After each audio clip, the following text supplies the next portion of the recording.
Los coches más feos de los 70. No te lo vas a creer. ¿Sabías que uno de los coches más feos de los años 70 se diseñó con un maletero en el que cabía un bidón de 44 galones? Hoy analizaremos los principales aspirantes al título del coche más feo de los años 70. Desde el AMC Pacer hasta el infame Leyland P76, calificamos estos desastres del diseño que hay que ver para creer.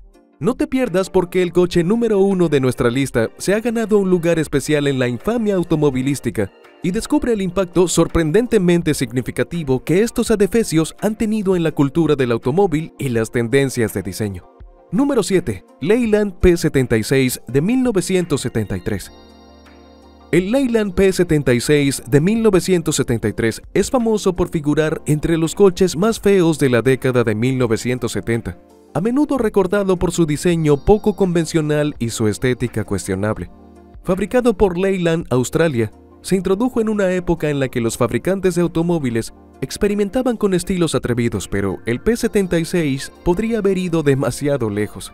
Con un precio que competía con otros coches familiares de la época, el Leyland P76 era relativamente asequible, lo que lo hacía accesible a un público más amplio. El P76 era un coche grande que pesaba unos 1.360 kilogramos. Su característica más distintiva y controversial era su diseño. El coche tenía forma de cuña y un maletero muy grande en el que cabía un bidón de 44 galones. Esta peculiar capacidad era más un truco que una característica práctica, lo que contribuyó a la reputación del coche por su rareza más que por su utilidad.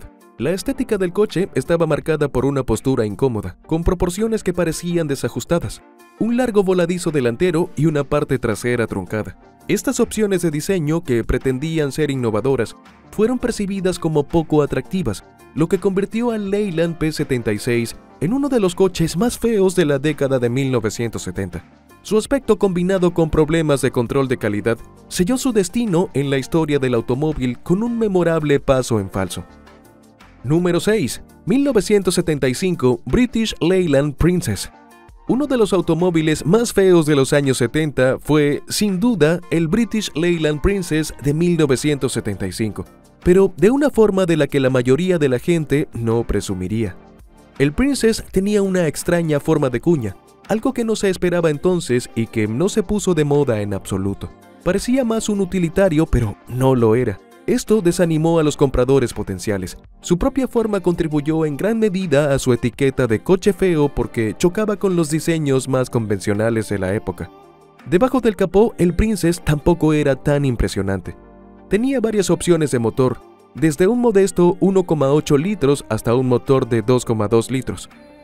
Sin embargo, todos estos motores solo alcanzaban entre 82 y 110 caballos de vapor, lo que era relativamente poco impresionante para un coche de su tamaño. En cuanto al tamaño, pesaba unos 1.100 kilogramos, por lo que resultaba corpulento incluso para la escasa potencia con la que ofrecía unas prestaciones mediocres.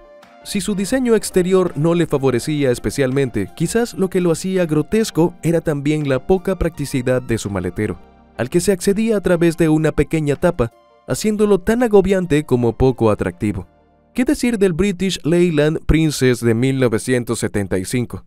Los americanos lo intentaron con el Mustang, pero tuvieron que esperar más de 20 años para su siguiente coche americano. Estas características se combinaron para hacer del British Leyland Princess de 1975 un vehículo que llamó la atención de la gente, pero por todas las razones equivocadas. Número 5. Datsun 200 SX de 1977. El Datsun 200 SX de 1977, vendido como Nissan Silvia en todos los mercados de exportación, es un coche recordado no tanto por su rendimiento, sino por su aspecto, considerándose uno de los más feos producidos en la década de 1970. El motor de este modelo era un 4 cilindros de 2.0 litros que desarrollaba entre 90 y 100 caballos de vapor, suficiente para hacerlo ágil pero lento. Pesaba aproximadamente 2.300 libras, lo que hacía que su relación peso-potencia fuera muy deseable. El Datsun 200 SX debía ofrecer valor, una economía decente y fiabilidad. Sin embargo, ahí es donde este coche se llevaría la palma robando miradas, aunque por todas las razones equivocadas. Una parrilla delantera que se parecía mucho a la de una afeitadora eléctrica no ayudaba mucho a la visión de la mayoría de la gente de una imagen deportiva o sofisticada para un coche.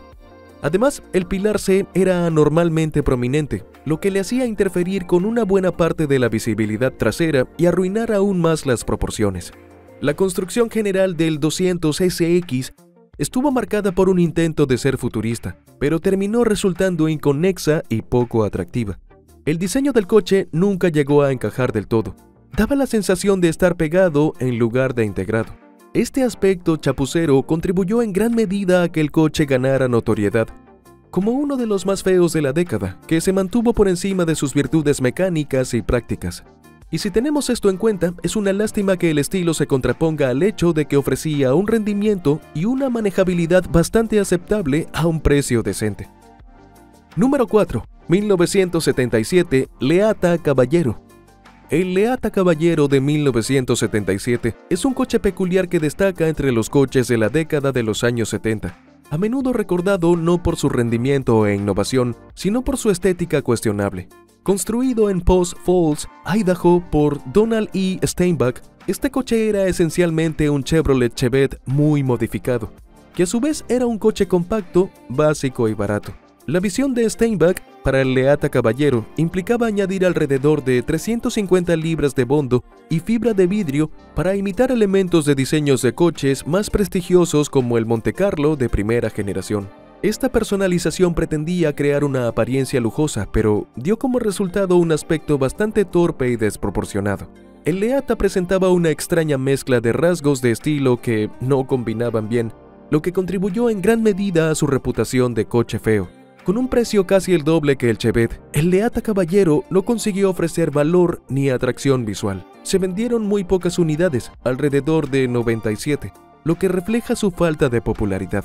Su diseño, percibido como una amalgama de piezas mal ajustadas y una postura incómoda, consolidó su lugar como uno de los coches más feos de la década de 1970.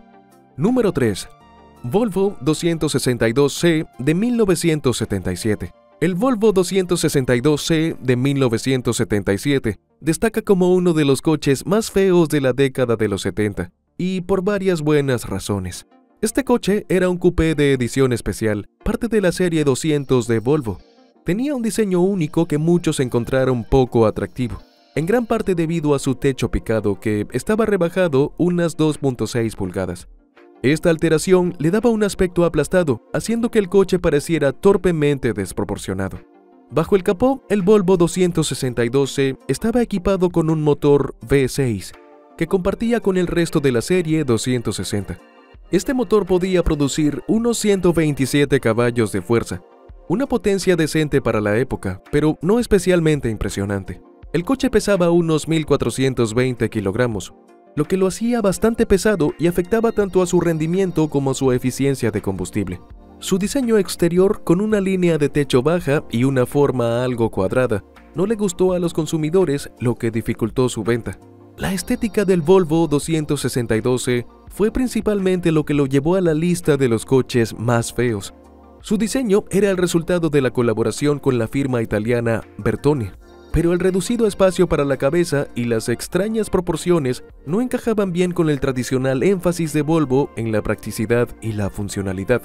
Esto hizo que el 262C no solo fuera una rareza en la gama de Volvo, sino que también destacara en los anales de los diseños de coches mal recibidos de la década de 1970. Número 2.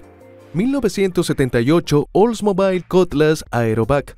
El Oldsmobile Cutlass Aerobac de 1978 es famoso por su diseño distintivo pero poco atractivo.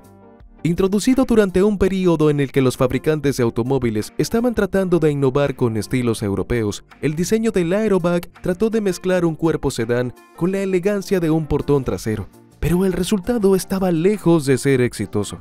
El coche pesaba alrededor de 3.300 libras, lo que, combinado con su limitada potencia, se traducía en una aceleración lenta y una experiencia de conducción poco emocionante. Con un precio similar al de los otros modelos Cutlass de la época, el Aerobac no era especialmente caro, pero su propuesta de valor se veía mermada por su estética y su rendimiento. El coche presentaba una parte trasera inclinada que terminaba abruptamente, junto con una luneta trasera casi vertical que contradecía las típicas líneas suaves de la gama Cutlass. Lo que realmente hizo del Aerobac uno de los coches más feos de la década de 1970 fueron sus torpes proporciones y sus elementos de estilo desajustados. Intentaba ser futurista, pero terminaba siendo desproporcionado. El diseño trasero, que pretendía ser innovador, a menudo fue criticado por parecerse más a un portón trasero recortado que a una elegante berlina, lo que lo hacía visualmente discordante y, en última instancia, impopular entre los consumidores. Número 1. AMC Pacer de 1975. El AMC Pacer de 1975 pasa a la historia como uno de los coches más feos de la década de los 70, y no solo por su aspecto, sino también las especificaciones que parecen apoyar la afirmación. Inicialmente este coche había ganado la atención necesaria, no por su apariencia, sino por la forma en que se diseñó. El costo del Pacer, muy asequible, era realmente razonable para llamar la atención de la típica familia americana, y su precio demostraba que AMC intentaba hacer algo diferente en el mundo de los compactos. Bajo el capó, el AMC Pacer no tenía grandes alardes, para ser honestos. Podía venir con dos diferentes plantas motrices, una de 3.8 litros y 6 cilindros en línea, que solo rendía unos terribles 90 caballos de fuerza, y otra de 4.2 litros y 6 cilindros en línea, que lo elevaba a unos 120 caballos de fuerza. Ambas son opciones relativamente pobres para una situación de baja potencia y no añaden nada a la generalización de su pobre rendimiento. Pero fue el diseño de la carrocería del Pacer lo que definió su fama. Pretendía ofrecer una vista panorámica y la carrocería era ancha y curvada, con una enorme superficie acristalada que la hacía bulbosa y desproporcionada. La anchura era totalmente excesiva para un coche de esta clase y llegó al extremo de ser apodado el primer coche pequeño ancho. Este diseño estaba pensado para mejorar la comodidad de los pasajeros y la facilidad de conducción, pero por el contrario, daba al Pacer un aspecto de pecera, haciéndolo llamativo por todas las razones equivocadas. En resumen, a pesar de lo práctico que pretendía ser el AMC Pacer, buena visibilidad, cómodo y razonablemente asequible, su torpe ejecución, su sobrepeso y sus mediocres prestaciones lo convirtieron en uno de los coches más feos de la década de 1970. Y ahí lo tienen, la lista de los adefesios automovilísticos más inolvidables de la década de 1970. Cada uno de estos modelos demuestra que incluso las mejores intenciones en el diseño de un coche pueden salir mal, dejándonos con vehículos difíciles de ver pero imposibles de ignorar. No olvides darle me gusta, suscribirte y pulsar la campana de notificación para estar al día de más contenidos como este. ¿Crees que se nos ha escapado algún ejemplo especialmente atroz? Déjanos un comentario, nos encantaría conocer tu opinión sobre los coches más feos de los años 70 o de cualquier otra década.